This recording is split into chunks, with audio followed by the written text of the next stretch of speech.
किसके बारे में जानेंगे लोग अभी? तुलसीदास के बारे में। तुलसीदास एक ऐसे व्यक्ति थे ना जो शुरू से ही भगवान राम के बहुत बड़े भक्त थे, और उनकी ऐसी सोच थी ना कि एक बार अपने जीवन में ना रघुवर का क्या हो जाए, दर्शन हो जाए। रघुवर मतलब किसका? आपने आजकल ट्रेंडिंग गाना भी सुना होगा, एक बार जो रघुवर का दर्शन हो जाए। तो वैसे ही किनकी एक्सपेक्टेशन थी? तुलसीदास की एक थिंकिंग थी कि एक बार ना हमारा किसी दर्शन हो जाए, भगवान राम से हो जाए। लेकिन धीरे धीरे जैसे उनकी शादी हुई ना, तो पत्नी वियोग में इतने पागल हो गए कि पूछो मत। पृथ्वी पर उस जमाने में ऐसी मान्यताएं हैं कि तुलसीदास अपनी पत्नी से व्याग्र प्रेम करते थे, मतलब जिसका कोई अंत नहीं हो, समुद्र से भी गहरा प्यार था। हम नहीं कह रहे हैं, हाँ ऐसी मान्यताएं हैं। अब एक बार ना घटना ऐसा हुआ ना, तुलसीदास के बारे में बता रहे आपको ना, कि उनकी पत्नी को ऐसा मालूम चला ना उनके पिताजी बीमार है। किनकी पत्नी की? तुलसीदास की जो पत्नी थी है ना, उनके पिताजी का क्या हो गया, तबियत खराब हो गया। यानी कि कह सकते हैं तुलसीदास का क्या हो गया, वो अपना भाषा में समझिए ससुर का, तुलसीदास के ससुर जी का क्या हो गया, तबियत खराब हो गया। तो तुलसीदास ना वहां थे नहीं, वो कहीं और गए हुए थे। तो किसी भी लड़की को मालूम चले कि उसके पिता का तबियत खराब है और अंत काल चल रहा है, तो क्या करेगा वो? वेट करने के लिए आज भी प्रथाएं हैं, और उस जमाने में और ज्यादा थी। तो वो सूचना दी कि मैं जब तक न लौटूं मेरे स्वामी को बता दीजिएगा कि मैं अपने कहा जा रही हूं, मायके जा रही हूं।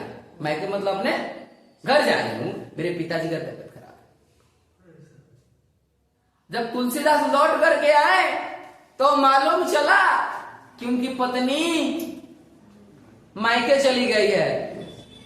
रात भर सोए, तुलसीदास को नींद नहीं आया।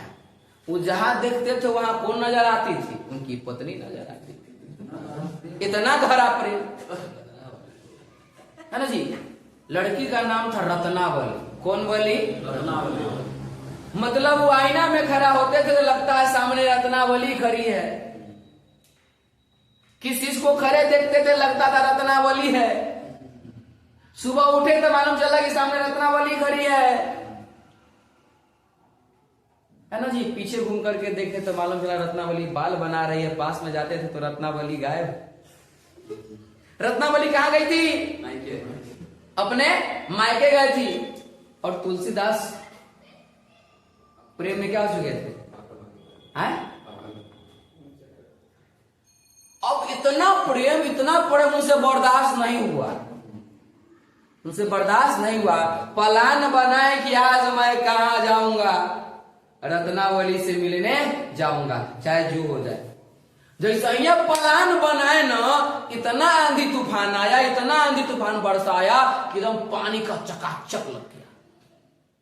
वो आंधी तूफान कि आदमी उधिया जाए, इतना तेज। फिर भी तुलसीदास घर से निकल दिए। उनके भाई ने मना किया, भाई बहुत वर्षा है, मत जाओ, आंधी है। बोला मैं रत्नावली के बिना एक मिनट नहीं रह सकता, मुझे अब जाने दो। वो आंधी तूफान में निकल पड़े। किससे मिलने? रत्नावली से मिलने के लिए नदी के इस पार किसका घर है? इनका घर। किनका घर? तुलसीदास का घर इस पार है ना जी। तुलसीदास का और रत्नावली का घर इस पार। बात को समझिए है ना जी।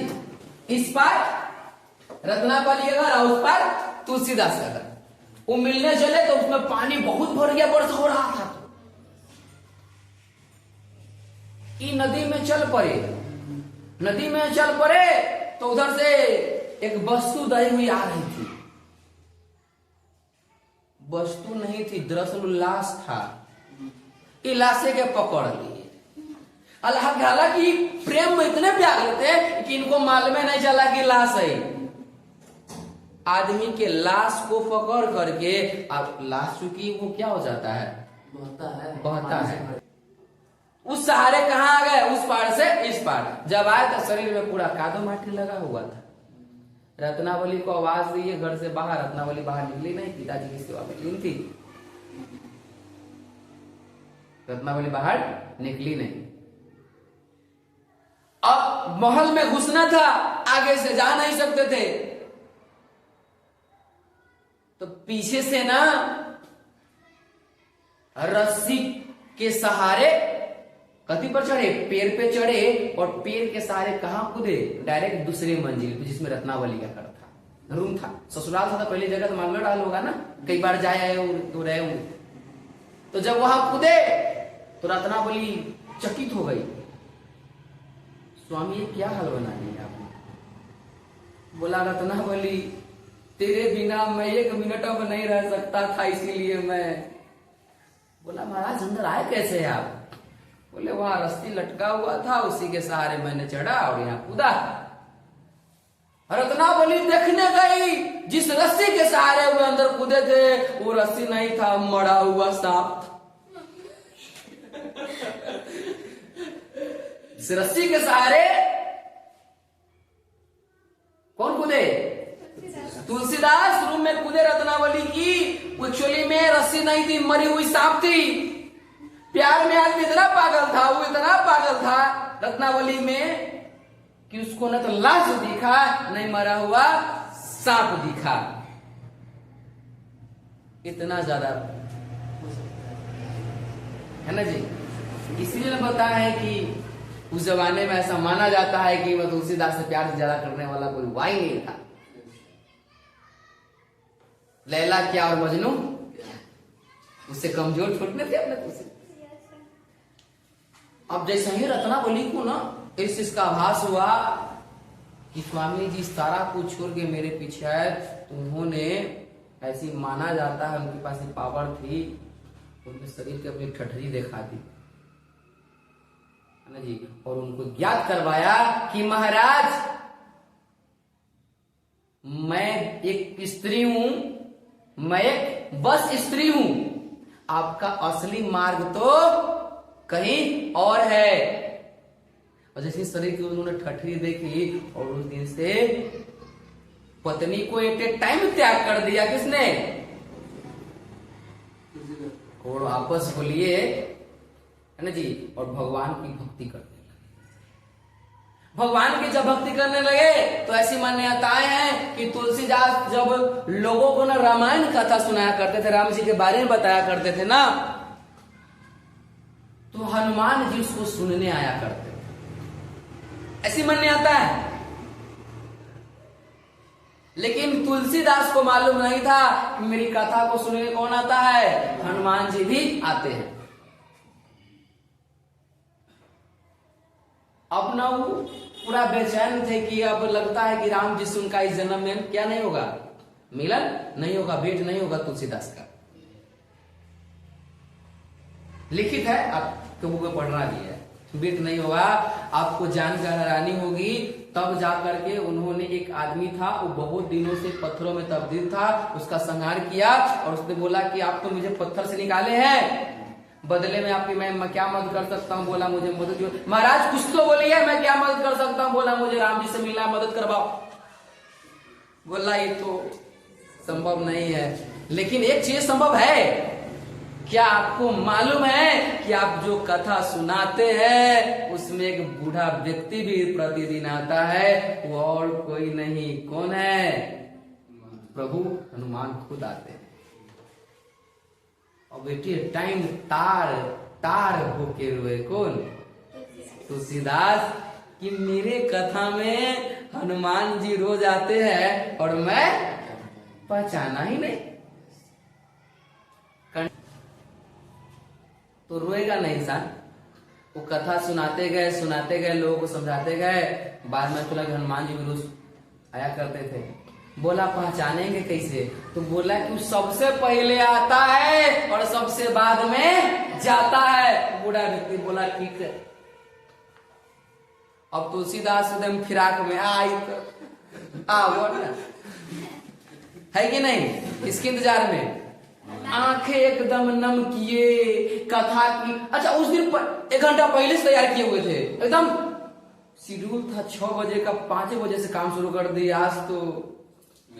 आज तो प्रभु से वो तो हनुमान जी को पकड़िए लेना है। हनुमान जी मेडिएटर है, किससे मिलवाने का? राम जी से मिलवाने का। जैसे कि लड़का लड़की शादी में अगुआ काम कौन करता है? लड़का लड़के मिलवाने का कौन करता है? अगुआ। उसी मेडिएटर कौन थे? हनुमान जी। किससे मिलवाने के लिए? प्रभु श्री राम से मिलवाने के लिए।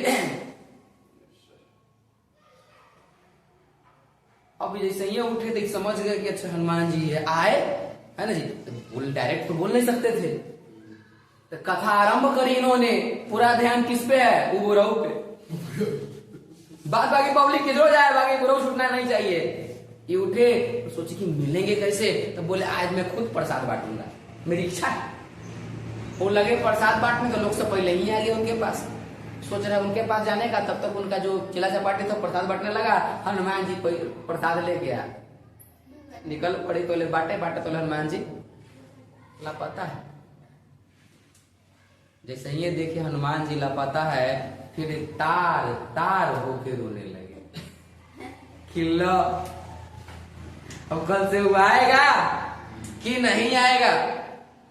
कुछ चेंजिंग था अभी सब्जेक्ट में, तो उन्होंने दूर नजर दौड़ाई तो देखी कि बूढ़ा व्यक्ति पीछे पीछे दौड़ते। हनुमान जी करते दौड़े, देखे पेड़ के नीचे बैठ करके हनुमान जी प्रसाद खा रहे थे। तब तक अपना छिप गए थे हनुमान जी, तो अपनी असली वेशभूषा में आ गए थे। और दौड़ते हुए कौन पहुंचे? तुलसीदास। चरण पकड़ लिए, हे हनुमान जी, आप इतनी दिन से मेरी कथा में, और मैं आपको पहचाना ही नहीं। फिर अपनी सारी समस्या बताई कि मैं एक बार किससे मिलना चाहता हूँ? प्रभु श्री राम से मिलना चाहता हूँ, है ना। उसके बाद उन्होंने रास्ता बताया और अंततः जाकर के किनसे मिलन हुआ? राम जी से तुलसीदास का मिलन पृथ्वी हुआ है। उन्होंने प्रकट होकर के किसको? तुलसीदास को स्वयं मिलाया। ऐसी मान्यता है, ऐसी मान्यता है। खैर चलिए अब आगे बढ़ते हैं।